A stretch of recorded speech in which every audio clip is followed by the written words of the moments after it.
News, ಇದು ನಿಮ್ಮ ಧ್ವನಿ. ಪ್ರಿಯ ವೀಕ್ಷಕರೇ ನಮಸ್ಕಾರ, ನಾನು ವೀರೇಶ್ ಗಡ್ಡಿಮಾಳ್. ಎಸ್ ನ್ಯೂಸ್ಗೆ ಸ್ವಾಗತ. ಇಂದಿನ ಮುಖ್ಯಾಂಶಗಳು: ಸುಖಾಲ್ಪೇಟೆ ಚತುಷ್ಪಥ ರಸ್ತೆಗೆ ನೀಲಿ ನಕ್ಷೆ ಸಿದ್ಧ, ಡಿಗ್ರಿ ಕಾಲೇಜ್ ಕಟ್ಟಡ ನಿರ್ಮಾಣಕ್ಕೆ 40 ಕೋಟಿ. ಹಂಪನಗೌಡ ಬಾದರ್ಲಿ. ಕೆಳಭಾಗದ ರೈತರಿಗೆ ಸಮರ್ಪಕವಾಗಿ ನೀರು ಹರಿಸಲು ಅಧಿಕಾರಿಗಳಿಗೆ ಬಾಬುಗೌಡ ಬಾದರ್ಲಿ ಸೂಚನೆ. ಅಯ್ಯಪ್ಪ ಸ್ವಾಮಿ ದೇವಸ್ಥಾನದಲ್ಲಿಂದು 34ನೇ ವರ್ಷದ ಮಹಾಮಂಡಲ ಪೂಜೆ. ವಾರ್ತೆಗಳ ವಿವರ. ಸರ್ಕಾರಿ ಮಹಾವಿದ್ಯಾಲಯ ಸೇರಿದಂತೆ ಇನ್ನಿತರೆ ಸರ್ಕಾರಿ ಕಾಲೇಜುಗಳ ಕಟ್ಟಡ ನಿರ್ಮಾಣಕ್ಕೆ ಸರ್ಕಾರ ಅನುದಾನ ಬಿಡುಗಡೆ ಮಾಡಿದೆ. ಅನುದಾನ ನೀಡಿದ ಮುಖ್ಯಮಂತ್ರಿ ಸಿದ್ದರಾಮಯ್ಯ, ಕಂದಾಯ ಸಚಿವ ಕೃಷ್ಣ ಬೈರೇಗೌಡ, ಡಾಕ್ಟರ್ ಸುಧಾಕರ್ ಇವರಿಗೆ ಅಭಿನಂದನೆ ಸಲ್ಲಿಸುವುದಾಗಿ ಶಾಸಕ ಹಂಪನಗೌಡ ಬಾದರ್ಲಿ ಹೇಳಿದರು. ಇಂದು ತಮ್ಮ ನಿವಾಸದಲ್ಲಿ ಸುದ್ದಿಗಾರರ ಜೊತೆ ಮಾತನಾಡಿದ ಅವರು, ಅನಿರೀಕ್ಷಿತ ಮಳೆ ಗಾಳಿಗೆ ಜಿಲ್ಲೆಯಾದ್ಯಂತ ರೈತರ ಭತ್ತ ನಷ್ಟವಾಗಿದೆ. ತಾಲೂಕಿನಾದ್ಯಂತ ಅಂದಾಜು 23,000 ಎಕರೆ ಪ್ರದೇಶದಲ್ಲಿ ಭತ್ತ ಹಾನಿಯಾದ ಬಗ್ಗೆ ಸರ್ವೆ ಮಾಡಿ ಕಂದಾಯ ಇಲಾಖೆಯ ಮೂಲಕ ಸರ್ಕಾರಕ್ಕೆ ಕಳುಹಿಸಲಾಗಿತ್ತು. ಅಂದಾಜು ಈಗ 10 ಕೋಟಿ ಪರಿಹಾರದ ಹಣ ರೈತರ ಖಾತೆಗೆ ಈಗಾಗಲೇ ಜಮೆಯಾಗಿದೆ. ತಾಂತ್ರಿಕ ಕಾರಣಗಳಿಂದ ಕೆಲವು ರೈತರ ಖಾತೆಗೆ ಹಣ ಜಮಾ ಆಗಿಲ್ಲ. ಮುಂದಿನ ದಿನಗಳಲ್ಲಿ ಎಲ್ಲ ರೈತರ ಖಾತೆಗೆ ಸಂಪೂರ್ಣ ಪರಿಹಾರ ಹಣ ಜಮಾ ಆಗುತ್ತದೆ ಎಂದರು. ಗುಲ್ಬರ್ಗ ವಿಭಾಗದಲ್ಲಿ ಹಳೆಯ ಶಿಕ್ಷಣ ಸಂಸ್ಥೆಯಾದ ನಗರದ ಸರ್ಕಾರಿ ಮಹಾವಿದ್ಯಾಲಯ ಹಳೆಯ ಕಟ್ಟಡವಾಗಿದ್ದು, ಈಗ ಕಟ್ಟಡ ಶಿಥಿಲಗೊಂಡಿದೆ. ಕಟ್ಟಡ ನಿರ್ಮಾಣಕ್ಕೆ 40 ಕೋಟಿ ಹಣ ಮಂಜೂರಾಗಿದೆ. ಈಗ 24 ಕೋಟಿ ಹಣ ಬಿಡುಗಡೆ ಮಾಡಲಾಗಿದೆ. ಅದೇ ರೀತಿ ಸರ್ಕಾರಿ ಜೂನಿಯರ್ ಕಾಲೇಜ್ ಕಟ್ಟಡಕ್ಕೂ ಸಹ ಹಣ ಬಿಡುಗಡೆಯಾಗಿದೆ ಎಂದರು. ರಾಜ್ಯದಲ್ಲಿ 60 ಆದರ್ಶ ವಿದ್ಯಾಲಯಗಳಿದ್ದು, ಅದರಲ್ಲಿ ನಗರದ ಆದರ್ಶ ವಿದ್ಯಾಲಯ ಆಯ್ಕೆಯಾಗಿದೆ.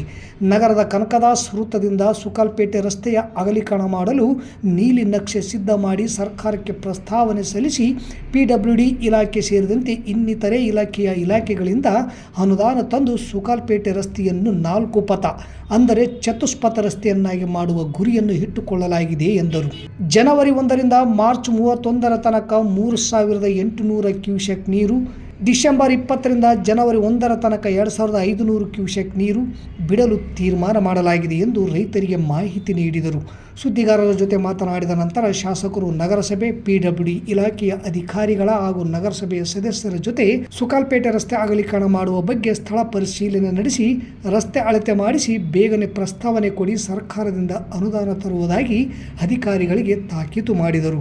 ಈ ವೇಳೆ ನಗರಸಭೆ ಮಾಜಿ ಅಧ್ಯಕ್ಷ ಮಲ್ಲಿಕಾರ್ಜುನ್ ಪಾಟೀಲ್, ಸದಸ್ಯರಾದ ಆಲಂ ಸಾಬ್, ಕೆ ರಾಜಶೇಖರ್, ಕಾಂಗ್ರೆಸ್ ಪಕ್ಷದ ನಗರ ಘಟಕದ ಅಧ್ಯಕ್ಷರಾದ ಕಾಜಿ ಮಲ್ಲಿಕ್, ಮುಖಂಡರಾದ ಕಾನಿಯಾಳ್ ಮಲ್ಲನಗೌಡ, ನಗರಸಭೆ ಪೌರಾಯುಕ್ತ ಮಂಜುನಾಥ್ ಗುಂಡೂರ್, AEE ಸೈಯದ್ ಮನ್ಸೂರ್ ಅಹಮದ್, ಸಿಬ್ಬಂದಿಗಳಾದ ಶಾಂತಕುಮಾರ್, ಪ್ರವೀಣ್, PWDಯ AEE ಹೊನ್ನೇಶ್ ಅಳ್ಳಿಗಿ, ಸಹಾಯಕ ಇಂಜಿನಿಯರ್ ದುರ್ಗಪ್ಪ ನಾಯಕ್, ಇನ್ನಿತರೆ ಮುಖಂಡರು, ಅಧಿಕಾರಿಗಳು ಇದ್ದರು.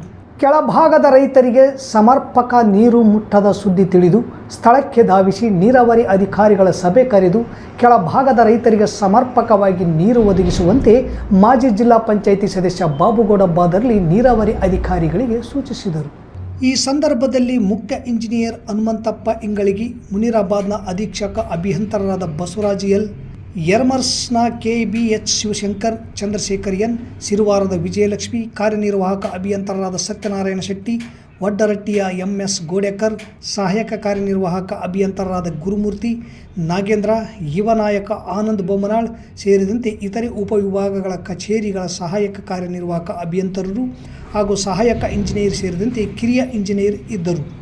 ನಗರದ ವಾಸವಿ ನಗರದಲ್ಲಿರುವ ಶ್ರೀ ಅಯ್ಯಪ್ಪ ಸ್ವಾಮಿ ದೇವಸ್ಥಾನದಲ್ಲಿಂದು 34ನೇ ವರ್ಷದ ಮಹಾಮಂಡಲ ಪೂಜಾ ಮಹೋತ್ಸವದ ಕಾರ್ಯಕ್ರಮವು ನಡೆಯಿತು. ಇಂದು ಮುಂಜಾನೆ ವಿವಿಧ ಸಾಂಪ್ರದಾಯಿಕ ಧಾರ್ಮಿಕ ಪೂಜೆಯ ವಿಧಿವಿಧಾನಗಳು ಜರುಗಿದವು. ನಂತರ ಪಡಿಪೂಜೆ ನಡೆಯಿತು. ಮಧ್ಯಾಹ್ನ ಅನ್ನದಾಸೋಹ, ಸಾಯಂಕಾಲ ಮೆರವಣಿಗೆ. 34 ವರ್ಷದಿಂದ ಭಕ್ತಿ ಶ್ರದ್ಧೆಯಿಂದ ಮಹೋತ್ಸವಗಳು ಆಚರಿಸುತ್ತಾ ಬಂದಿದ್ದೇವೆ ಎಂದು ಅಯ್ಯಪ್ಪ ಸ್ವಾಮಿ ಸೇವಾ ಸಮಿತಿ ಅಧ್ಯಕ್ಷ ಉದ್ಯಮಿ ಶ್ರೀ ಹರ್ಷ ತಿಳಿಸಿದರು. ಸಾವಿರಾರು ಭಕ್ತರು ಅಯ್ಯಪ್ಪ ಸ್ವಾಮಿ ಮಹಾಮಂಡಲ ಪೂಜೆಯಲ್ಲಿ ಭಾಗಿಯಾಗಿದ್ದರು. ಅತ್ಯಂತ ಹೆಸರುವಾಸಿ ಪವಿತ್ರವಾದಂಥ ಶ್ರೀ ಅಯ್ಯಪ್ಪ ಸ್ವಾಮಿ ದೇವಸ್ಥಾನ ಸಂಸ್ಥೆಯಿಂದ ಅಧ್ಯಕ್ಷರಾಗಿ ನಾನು ಮಾತಾಡ್ತಾ ಇದ್ದೀನಿ. ಸುಮಾರು 34 ವರ್ಷದಿಂದ ಅಯ್ಯಪ್ಪ ಸ್ವಾಮಿ ಭಕ್ತಾದಿಗಳು ಸತತ ಪ್ರತಿ ವರ್ಷದಂತೆ ಈ ವರ್ಷವೂ ಅದ್ದೂರಿಯಾಗಿ ಮಂಡಲ ಪೂಜೆಯನ್ನು ದೇವಾಲಯದಲ್ಲಿ ಹಮ್ಮಿಕೊಂಡಿದ್ದಾರೆ. ಸಹಸ್ರಾರು ಸಂಖ್ಯೆಯಲ್ಲಿ ತಾವೆಲ್ಲ ನೋಡ್ತಾ ಇದ್ದೀವಿ. ಭಕ್ತಾದಿಗಳು ಅತ್ಯಂತ ಭಕ್ತಿ ನಿಷ್ಠೆಯಿಂದ ಒಂದು ಈ ಮಂಡಲ ಪೂಜೆಯನ್ನು, ಮಹಾಮಂಡಲ ಪೂಜೆಯನ್ನು ಪಾಲ್ಗೊಂಡು ಯಶಸ್ವಿಗೊಳಿಸಿದ್ದಾರೆ. ಅವರಿಗೆಲ್ಲರಿಗೂ ಧನ್ಯವಾದಗಳು. ಅದೇ ರೀತಿಯಾಗಿ ಸುಮಾರು 2 ತಿಂಗಳಿಂದ ಅಯ್ಯಪ್ಪ ಸ್ವಾಮಿ ದೀಕ್ಷಾಧಾರಿಯಾಗಿ ನಿಷ್ಠೆಯಿಂದ ದೀಕ್ಷೆಯನ್ನು ಮಾಡ್ತಾ ಬರೆದಿರುವ ಎಲ್ಲ ಅಯ್ಯಪ್ಪ ಸ್ವಾಮಿ ದೀಕ್ಷಾಧಾರರಿಗೆ ಈ ಸಂದರ್ಭದಲ್ಲಿ ನಾನು ಅಭಿನಂದನೆ ತಿಳಿಸುತ್ತಾ ಎಲ್ಲ ಭಕ್ತಾದಿಗಳಿಗೆ ಶ್ರೀ ಅಯ್ಯಪ್ಪ ಸ್ವಾಮಿ ಅವರು ಆಯುರ ಆರೋಗ್ಯ ಐಶ್ವರ್ಯಗಳನ್ನು ನೀಡಿ ಈ ಸಿಂಧನೂರು ಮತ್ತು ಸುತ್ತಮುತ್ತಲಿನ ಎಲ್ಲ ಜನರ ಒಂದು ಏಳಿಗೆಗಾಗಿ ಅವರ ಆಶೀರ್ವಾದ ಸಿಗಲಿ ಅಂತೇಳಿ ಈ ಸಂದರ್ಭದಲ್ಲಿ ನಾನು ಬಯಸ್ತಾ ಇದ್ದೀನಿ. ಮತ್ತೊಮ್ಮೆ ಮುಖ್ಯಾಂಶಗಳು. ಸುಖಾಲ್ಪೇಟೆ ಚತುಷ್ಪಥ ರಸ್ತೆಗೆ ನೀಲಿ ನಕ್ಷೆ ಸಿದ್ಧ. ಡಿಗ್ರಿ ಕಾಲೇಜ್ ಕಟ್ಟಡ ನಿರ್ಮಾಣಕ್ಕೆ 40 ಕೋಟಿ. ಹಂಪನಗೌಡ ಬಾದರ್ಲಿ. ಕೆಳಭಾಗದ ರೈತರಿಗೆ ಸಮರ್ಪಕವಾಗಿ ನೀರು ಹರಿಸಲು ಅಧಿಕಾರಿಗಳಿಗೆ ಬಾಬುಗೌಡ ಬಾದರ್ಲಿ ಸೂಚನೆ. ಅಯ್ಯಪ್ಪ ಸ್ವಾಮಿ ದೇವಸ್ಥಾನದಲ್ಲಿಂದು 34ನೇ ವರ್ಷದ ಮಹಾಮಂಡಲ ಪೂಜೆ. ಇಲ್ಲಿಗೆ ವಾರ್ತಾ ಪ್ರಸಾರ ಮುಕ್ತಾಯವಾಯಿತು. ನಿರಂತರ ಸುದ್ದಿಗಾಗಿ ವೀಕ್ಷಿಸಿ ಎಸ್ ನ್ಯೂಸ್. ಇದು ನಿಮ್ಮ ಧ್ವನಿ. ನಮಸ್ಕಾರ.